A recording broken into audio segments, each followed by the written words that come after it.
সাবেক মার্কিন president Barack Obama তার এবং স্ত্রী মিশেল ওবামাকে নিয়ে ডোনাল্ড ট্রাম্পের সোশ্যাল মিডিয়া অ্যাকাউন্টে শেয়ার করা একটি বর্ণবাদী ভিডিওর বিষয়ে মুখ খুলেছেন। লিবারেল পডকাস্টার ব্রায়ান টাইলার কোহেনের সঙ্গে এক সাক্ষাৎকারে ওবামা সরাসরি ট্রাম্পের নাম না নিলেও বর্তমান রাজনৈতিক পরিস্থিতির তীব্র সমালোচনা করেন। তিনি মন্তব্য করেন, একসময় সরকারি কর্মকর্তাদের মধ্যে যে লজ্জা, শিষ্টাচার এবং সৌজন্যবোধ কাজ করত তা এখন পুরোপুরি হারিয়ে গেছে।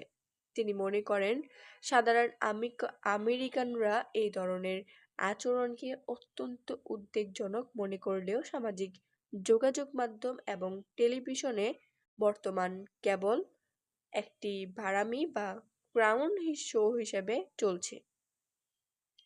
বিতর্কিত এই ভিডিওটি ট্রাম্পের ট্রুথ সোশ্যাল অ্যাকাউন্টে শেয়ার করা হয়েছিল, যেখানে 2020 সালের নির্বাচনে জালিয়াতির ভিত্তিহীন দাবির পাশাপাশি ওবামা দম্পতিকে বানর হিসেবে চিত্রায়িত করা একটি ক্লিপ যুক্ত ছিল। ভিডিওটি শেয়ার হওয়ার পর ডেমোক্র্যাটদের পাশাপাশি রিপাবলিকান পার্টির জ্যেষ্ঠ নেতাদের মধ্যেও তীব্র প্রতিক্রিয়ার সৃষ্টি হয়। এমনকি রিপাবলিকান পার্টির একমাত্র কৃষ্ণাঙ্গ সিনেটর টিম স্কট এটিকে বর্তমান হোয়াইট হাউসের পক্ষ থেকে করা সবচেয়ে বর্ণবাদী কাজ হিসেবে অভিহিত করেন।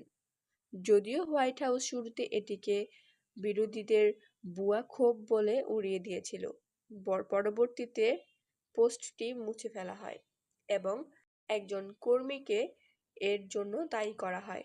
ট্রাম্প সাংবাদিকদের জানিয়েছেন যে তিনি ভিডিওর ওই আপত্তিকর অংশটি দেখেননি এবং এর জন্য ক্ষমা চাইতেও অস্বীকৃতি জানিয়েছেন।